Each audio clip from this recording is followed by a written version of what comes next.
Hey there, how are you today? My name is Dana Demara, and you have landed on Astrocast. This is your report for the September Astrology 2025. Okay, I was just looking at the picture for the New Moon Lunar Eclipse happening on the 21st of September, and I think if you would have seen a picture of me, you would have started laughing because my jaw was dropped. I mean, we have some really big life-changing energy this month. And before you get all nervous about it, I'm just going to tell you that it's actually necessary and it is going to be very helpful. Remember, we just had our new moon in Virgo, and I said this is one of two new moons in Virgo. So we had a new moon in Virgo a week ago, week and a half ago, and the end of the month, we're going to end with another new moon in Virgo, which means when you have two new moons happening in a row of a lunar cycle, you have that full moon in the middle. It's called a black moon, sort of how we have a blue moon once in a blue moon. That's two full moons in the same sign. The reason why I'm saying this is because we started off this lunar cycle in the sign of Virgo, which means restructuring. It means self-care. It means where can you declutter? Where can you get rid of stuff that's no longer serving you, whether it's something tangible or something in your mind.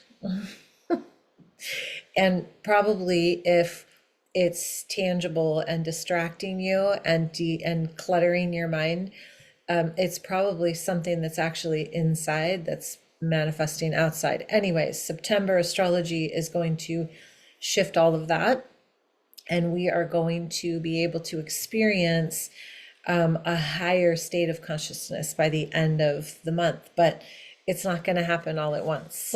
Sorry. We have two eclipses. Okay, so we have two eclipses this month, and it's a partial lunar eclipse and a partial solar eclipse, but it's an eclipse nonetheless. And for those of you who are unaware of what eclipses are, here's what I'm going to say. If you go to myastrocast.com and you put your little email address in there, it's going to send you a bunch of emails, and one of them is about what eclipses are. But it's basically when the sun and the moon line up a certain way with the nodes. Now I'm going to go through all of that in the new moon report, but just know we have two of them this month. Okay. So, and not only that, but Uranus goes into retrograde this month. So, and Saturn is going to dip back into Pisces. So there's going to be shifting. I think one of the best things that you can do is allow yourself the grace of actually accepting change. Like, don't try to, what did my friend used to say? Don't try to swim up the river. Don't try to push the river, he used to say. Don't push the river. You can't push the river. And those of us who have lots of Virgo in our charts, and those of us who are maybe Virgo sun or Virgo rising, we like to push the river. We like to see if we can do it.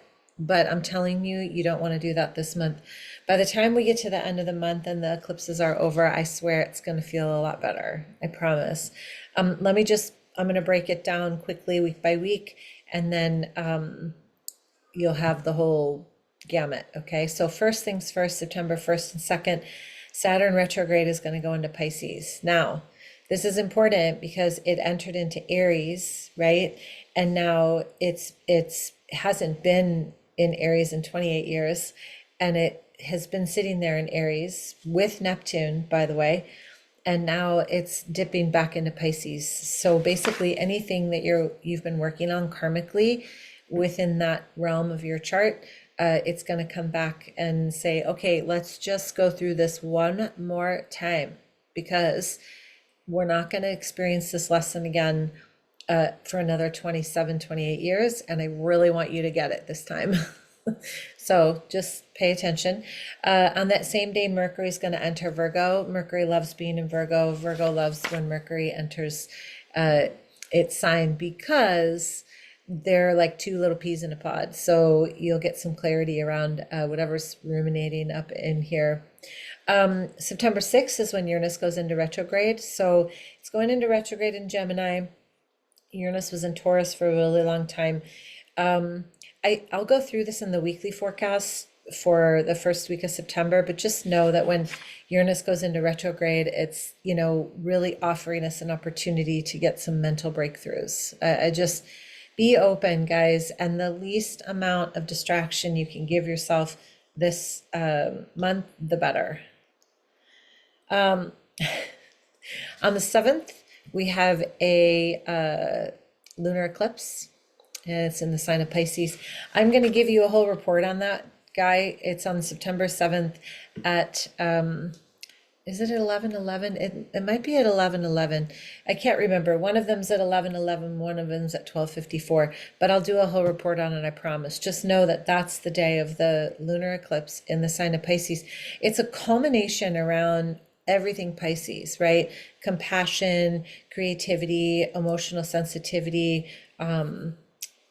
psychic abilities, right? So just be aware of that day. On the ninth is actually a double nine. It's 9-9. And I don't know, I love numerology, so I will always bring it into this forecast. 9-9 is a ending. It's ending in a beginning. So just know that this is like our theme for the month, which bring it on, right? On the 13th, Mercury is going to Cazimi, the sun in Virgo, which means that the sun and Mercury are like whoop, right next to one another.